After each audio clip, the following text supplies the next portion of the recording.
Dive. Today, we're going to shove a fistful of knowledge down your gullet about the goddamn food industry. We're talking the whole damn system from those little family farms to those mega factories churning out enough processed crap to feed a small country. And to help us digest all this, we've got an expert in the house. What's up? Hey, glad to be here. It's a wild world out there when it comes to food. Fucking right it is. We're using that Wikipedia article on the food industry as our main course today. You ever get sucked into that vortex of information? You start with how to bake a cake and end up reading about some obscure spice trade war in the 17th century. Oh, yeah, Wikipedia is a black hole of fascinating and sometimes totally random information, but it does lay out a pretty good overview of the industry. So let's cut the crap and dive right into the belly of the beast. The article talks about how gigantic the food industry actually is. I Yeah. mean, duh, everybody's got to eat. But it's crazy to think about all the moving parts. We're talking farms, factories, shipping, supermarkets. It's enough to give you a goddamn aneurysm. And the scale is truly mind-boggling. And when you consider that only a tiny percentage of people are completely outside of this system, like those hardcore, off-the-grid types, it really shows you just how all-encompassing the modern food industry is. All right, so we've got this massive system feeding billions of people. But like any system, it's got to have its downsides right. The Wikipedia article mentions some pretty fucked up criticisms, bringing up exposés like Fast Food Nation and Food Inc. Those are the ones that make you want to hurl after you see what goes into your burger. What's the deal with all that? Yeah, those exposés definitely shine a light on some shady shit. They often highlight the immense power these megacorporations wield, influencing not just what we eat, but also the policies and regulations that govern the whole system. It's like a bunch of corporate puppet masters pulling the strings while we're down here munching on their processed crap. Don't even get me started on the conflicts of interest. This Wikipedia article mentions that the American Academy of Family Physicians was taking donations from Coca-Cola. You know those doctors who are supposed to tell us how to be healthy? That's some seriously fucked up shit. Yeah, that definitely raised eyebrows. Critics argue that taking money from companies like Coke can totally compromise a health organization's credibility. I mean, how can you trust their advice when they're in bed with the soda industry? It's like trusting a goddamn wolf to guard the henhouse. These corporations are buying off the very people who should be holding them accountable. And it's not just about our health, it's about the damn environment too. This article says agriculture is responsible for a shitload of greenhouse gas emissions. What the hell is going on there? Well, agriculture is a huge contributor to climate change, accounting for a significant chunk of global greenhouse gas emissions. A lot of it comes down to practices like using tons of nitrogen fertilizers, which release harmful nitrous oxide, and screwing up land management so badly that it leads to deforestation and soil degradation. So basically we're farting up the planet every time we chow down on a burger or a chicken nugget. That's pretty bleak, man. But the article also says that a whopping 83% of our food comes from land-based agriculture. What about the other 17%? Are we all going to have to become goddamn seaweed-munching vegans to save the planet? Hold your horses, there are other options on the menu. Besides land-based farms, we've got aquaculture, which is basically farming in water and good old-fashioned fishing. Aquaculture is a big source of the world's seafood, especially shellfish and farmed fish, while fishing relies on catching wild fish from the ocean. Okay, so we've got farms on land and farms in the water. That's pretty wild. But what about all that processing shit? How does a potato become a bag of chips? Or how do those cocoa beans turn into a chocolate bar? Ah, food processing. The magical realm where raw ingredients get transformed into the crazy array of products we see lining supermarket shelves. There are a few ways it happens. First, you've got one-off production for specialized stuff, like a custom-made wedding cake. Then there's batch production, where a limited amount of something is made, like your local bakery making a batch of cookies. And then we've got the big daddy of them all, mass production. That's got to be the most common, right? I mean, look at those endless aisles of cereal boxes, chip bags, and frozen dinners, all identical little soldiers of processed goodness. You got it. Mass production is the king of the food industry today, churning out massive amounts of standardized products. This is what's fueled the rise of supermarkets, letting them stock tens of thousands of different products year-round. It's a logistical marvel, really. Tens of thousands. No wonder I feel like my brain is short-circuiting every time I step foot in a supermarket. It's like they're trying to overload our senses with options, so we end up grabbing whatever brightly colored box screams at us the loudest. And that's where the marketing bullshit comes in. It plays a huge role in shaping our food choices, especially when it comes to processed foods. Companies are masters at creating desire for their products, even if we don't actually need them. They know how to push our buttons, make us crave that sugary cereal or that salty snack. And they're especially good at targeting those impressionable little shits our kids. The article mentions that a whopping 73% of food advertised to children on TV is either fast food or convenience food. No wonder we've got a generation of kids growing up on chicken nuggets and soda. The impact of food marketing on children is a major concern. These ads often make unhealthy food seem fun and exciting, which can really screw up their eating habits from a young age. It's infuriating, man. These corporations are like vultures preying on the most vulnerable consumers, and it all circles back to that corporate influence we were talking about earlier. They're using their money and power to manipulate us, to make us crave crap that's bad for us and bad for the planet. It's a vicious cycle of bullshit. It's a complex issue with far-reaching consequences. But let's not forget that the food industry also employs millions of people worldwide. It's not all doom and gloom. Yeah, I guess so. But the article also points out a pretty drastic shift in agricultural labor over the past century. Apparently, it used to employ something like 70–80% of the U.S. population back in 1870, and now it's less than 2%. What the hell happened? Did a bunch of robots take over the farms? Not quite robots, but technology has definitely played a major role. The mechanization of agriculture, tractors combines all that fancy machinery, has significantly reduced the need for human labor. So all those farmers just packed up and moved to the city. That's a hell of a career change. Where did they all go? It's part of a larger trend called urbanization. As technology made farming more efficient, fewer people were needed to actually grow food. That led to a decline in rural populations and a boom in urban centers. People moved to cities to find new jobs in manufacturing services and other sectors. So basically, the food industry got a whole lot more efficient, but it kind of screwed over a bunch of farmers in the process. That's some fucked up irony. But hey, at least it means more food for us, right? Though I gotta wonder, with all this talk about supermarkets and processed crap, are we even eating real food anymore? That's a damn good question. The rise of processed foods has definitely changed our relationship with what we eat. We're consuming way more prepackaged, ready-to-eat meals, often filled with additives, preservatives, and artificial flavors. And let's not forget about the sugar. It's like they're trying to pump us full of the sweet stuff until we all develop diabetes. But seriously, what's the deal with all those additives and preservatives? Are they trying to slowly poison us, or what? Hold on, let's not jump to conclusions about poisoning. The long-term effects of some of these additives are still being debated. Some folks argue that they're perfectly safe, while others point to potential health risks, especially if you're constantly stuffing your face with them. So it's a gamble every time we eat. Great, just what I wanted to hear. The more I think about it, the more this whole food industry thing, it feels like one giant conspiracy. It's like they're manipulating our choices, controlling our access to real food, and maybe even messing with our health for profit. It's some dystopian sci-fi shit. I get your concerns, but let's not go down the conspiracy rabbit hole just yet. The food industry is driven by a ton of factors: economics, technology, and believe it or not, consumer demand. Right. Consumer demand. Yeah. That's us. Right.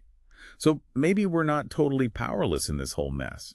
If we stopped buying this processed crap and started demanding healthier, more sustainable options, maybe these corporations would have to listen.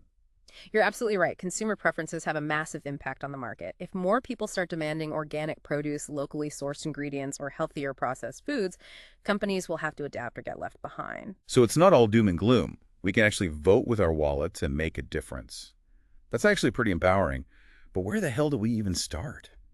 Walking into a supermarket these days feels like navigating a goddamn minefield. How do we make sense of it all? It can be overwhelming, no doubt. But there are ways to become a more conscious shopper. Start by reading those damn labels. Pay attention to the ingredients, look for products with fewer additives and preservatives, and try to choose whole foods whenever possible. Your body will thank you. Okay, so less processed crap, more real food. Got it.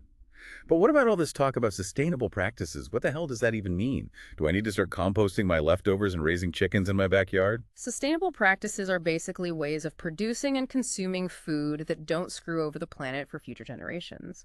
It's about balancing environmental, economic, and social considerations. So less environmental destruction for the sake of a cheap burger. I can get behind that. Yeah. But how do I know if a company is actually practicing what they preach? It's not like they're going to slap a big sustainable sticker on their products and call it a day. True. Greenwashing is a real problem, but there are certifications and labels you can look for that provide some assurance. Organic certification, for instance, means that products meet specific standards for environmental sustainability and animal welfare. And then you've got fair trade certification, which focuses on fair labor practices and making sure producers get a decent price for their goods. Okay, so certifications, labels, ingredient lists, it's a lot to keep track of. Starting to feel overwhelmed again. Is it even possible to be an informed consumer in this crazy food industry world? It's enough to make you want to just give up and order takeout every night. It definitely takes effort, but it's becoming more and more important as we learn more about the impact of our food choices, both on our own health and on the environment. Becoming a conscious consumer isn't just a good idea, it's damn near essential. Conscious consumers. I like the sound of that. It makes us sound like some kind of enlightened foodie warriors. But it all comes back to that earlier question. What power do we really have to change this massive, messed up system? Well, we've got the power of choice. Every time we buy something, we're essentially giving our approval to that company and its practices. We're casting a vote for the kind of food system we want to support. So we need to be smarter shoppers, more discerning eaters, and maybe even a little more pissed off about the bullshit that's going on. We got to channel our inner hangry beast and demand better. A little righteous anger can be a powerful motivator for change. Right. Outrage and maybe a side of indigestion from all the processed crap we need to cut back on. But hey, at least we're starting to get a handle on this whole food industry beast. It's complex, it's confusing, and it's definitely got its issues. But maybe we can help steer it in a better direction. I believe we can. All right, folks, that's it for part 1 of our deep dive into the food industry. We've stuffed our faces with enough information for now, but don't worry, we'll be back in part 2 to explore even more of this wild world of food. Stay tuned. So where were we? Ah, yes. Amidst the sprawling chaos of the food industry, it's a real head-scratcher trying to figure out how to navigate it all, especially when you start thinking about the environmental impact. Right. I mean, we talked about how agriculture is screwing with the climate, but what about the whole system itself? All that transportation, packaging waste, it's got to be a huge drain on the planet. Oh, absolutely. The food industry's environmental footprint goes way beyond just greenhouse gas emissions. Think about all the resources that go into getting food from the farm to your plate, water usage, energy consumption, deforestation for farmland, and the mountains of packaging waste we generate. It's a real mess. So we're not only screwing up the air, but we're also sucking the planet dry and burying it in garbage. Sounds like a recipe for disaster. It's definitely a wake-up call. But there are people working on solutions. There's a growing movement towards more sustainable practices, things like reducing food waste, developing alternative packaging materials, and optimizing transportation routes to minimize fuel consumption. Okay, so it's not all doom and gloom. There's hope for the planet yet. There's always hope. But it's going to take a collective effort. We need governments, businesses, and individuals to step up and make changes. Speaking of individuals, you mentioned earlier that consumers have some power in all of this. But let's be real. Most people are just trying to get food on the table without breaking the bank. How much can we really expect individuals to change things? I get it. Not everyone has the time or resources to become a full-blown eco-warrior when it comes to food. But even small changes can make a difference. Things like choosing locally sourced products whenever possible, cutting back on meat consumption, and trying to reduce food waste in your own home. Right, so it's about those little everyday choices adding up, like a snowball effect of conscious consumerism. Exactly. And the more people demand sustainable and ethical options, the more businesses will have to respond. It's about shifting the whole market towards a more responsible approach to food. Okay, I'm starting to feel a little more optimistic now. But let's switch gears for a minute and talk about the human side of the food industry. We mentioned those farmers who got displaced by technology. But what about the people working in the food industry today? What are the conditions like for them? That's a crucial question. The food industry employs a vast workforce, from farm workers to factory employees to supermarket staff. And unfortunately, working conditions can be pretty brutal in many parts of the industry. Brutal. What do you mean by that? Well, think about those massive meat packing plants. The work is incredibly demanding, often dangerous, and the pay is often low. There have been countless reports of worker exploitation, safety violations, and even cases of forced labor. Damn, that's messed up. What about those farm workers who pick our fruits and vegetables? I've heard some horror stories about their conditions, too. Yeah, agricultural work is notoriously tough. Farm workers often face grueling hours, exposure to pesticides, and lack of access to health care. And many of them are undocumented immigrants, which makes them even more vulnerable to exploitation. It's like a whole underclass of people keeping the food industry running, while most of us are blissfully unaware of the sacrifices they're making. It's easy to forget about the human cost of our food, especially when we're bombarded with marketing messages that focus on convenience and affordability. But it's important to remember that there are real people behind every product we buy, and their well-being matters. So how can we be more mindful of that? Is it just about buying fair trade coffee and hoping for the best? It's more than just buying certain products. It's about supporting organizations that advocate for worker rights, demanding transparency from companies about their supply chains, and being willing to pay a little more for food that's produced ethically. Okay, so we got to think beyond just the environmental impact and consider the human cost as well. It's Yeah. all connected, right? Absolutely. The food system is incredibly interconnected, and our choices as consumers have ripple effects throughout the entire system. You know, this deep dive is starting to feel less like a delicious feast and more like a goddamn punch in the gut. I'm getting pretty pissed off about all the bullshit that's going on. Anger can be a powerful motivator for change. You said it. So what can we do with all this righteous anger? How do we channel it into something productive? Well, there are a lot of ways to get involved. You can support organizations that are working to improve conditions in the food industry. You can contact your elected officials and demand better regulations, and you can educate yourself and others about these issues. Right, knowledge is power. The more we know about the messed up realities of the food industry, the better equipped we are to fight for change. Exactly. And don't underestimate the power of individual action. Every choice we make, every dollar we spend is a vote for the kind of food system we want to see. So it's about being conscious consumers, but also about being active citizens, using our voices and our wallets to demand better. That's the idea. It's not about being perfect or feeling guilty about every bite we take. It's about making informed choices and using our collective power to push for a more just and sustainable food system. Yeah, it's a powerful message. It's not just about what's on our plates, it's about the kind of world we want to live in. Exactly. The food system is a microcosm of society, and the choices we make within it reflect our values and priorities. All right, folks, that's it for part 2 of our deep dive. We've explored the environmental impact, the human cost, and the power we have as consumers to demand better. But the conversation's not over yet. In part 3, we'll be back to talk about some solutions and explore what the future of food might hold. Stay tuned. Welcome back, you hungry knowledge fiends. It's the final course in our deep dive into the food industry. We've ripped into the environmental impact, exposed the human cost. And now it's time to talk solutions. We've got to leave our listeners with something to chew on besides despair, right? Absolutely. We've covered a lot of ground, and it can feel overwhelming. But there's a growing movement of people and organizations pushing for a better food system. Okay, so let's get into it. Hit me with some of those solutions. What are the things giving you hope for the future of food? Well, one exciting area is alternative proteins. We're seeing a surge in plant-based meat alternatives that are becoming more delicious and affordable all the time. You mean those veggie burgers that actually taste like something other than cardboard? Yeah. I've got to admit, some of them are pretty damn good these days. Right. And beyond plant-based options, there's also lab-grown meat, also known as cultured meat. It's basically meat produced from animal cells without needing to raise and slaughter actual animals. Whoa, lab-grown meat. That sounds like some futuristic sci-fi shit. Is that even a thing yet? It's still early days, but it's developing rapidly. Several companies are already producing cultured meat, and it's expected to hit supermarket shelves in the coming years. Okay, so maybe we won't all have to become vegetarians to save the planet. But what about those who still want to eat meat the old-fashioned way? Is there any way to make animal agriculture more sustainable? There are definitely ways to improve things. One promising approach is regenerative agriculture.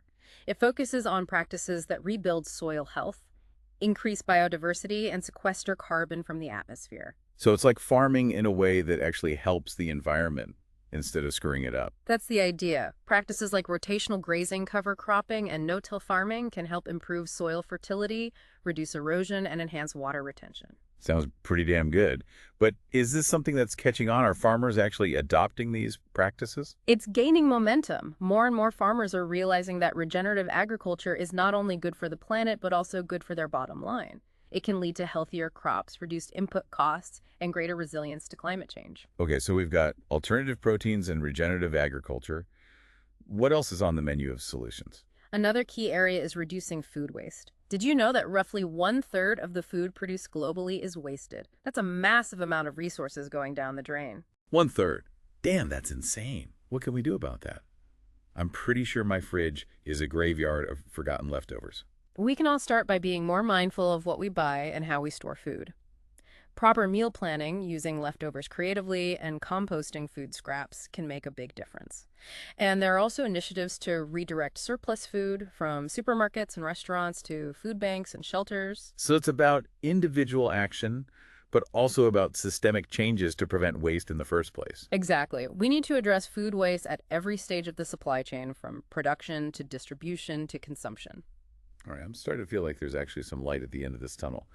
But what about the human side of things? We talked about the exploitation and shitty working conditions in the food industry. Are there solutions for that too? There are people and organizations fighting hard for workers' rights, supporting fair trade initiatives, demanding transparency from companies, and advocating for stronger labor laws are all crucial steps. So it's about holding these corporations accountable and making sure the people who produce our food are treated fairly. Absolutely. We need to shift away from a system that prioritizes profit over people and move towards a more equitable and just food system. Damn, that's a powerful vision. So what's the takeaway for our listeners? What can they do to be part of the solution? First and foremost, be an informed consumer. Do your research, learn about different food labels and certifications, and support businesses that are aligned with your values. Right. No more blindly grabbing whatever's on sale. We got to be conscious shoppers. And don't underestimate the power of your voice. Talk to your friends and family about these issues. Contact your elected officials and support organizations working for positive change. So it's not just about what we eat, but also about how we engage with the system. Exactly. The food system is complex, but it's not beyond our control. By working together, we can create a food system that is healthy, sustainable, and just for all. Damn, that's a message worth chewing on. All right, folks, that's it for our deep dive into the food industry. We have explored the dark underbelly, but we've also uncovered some rays of hope. Now go forth armed with knowledge and a healthy dose of righteous anger and be the change you want to see in the world. Stay hungry, my friends.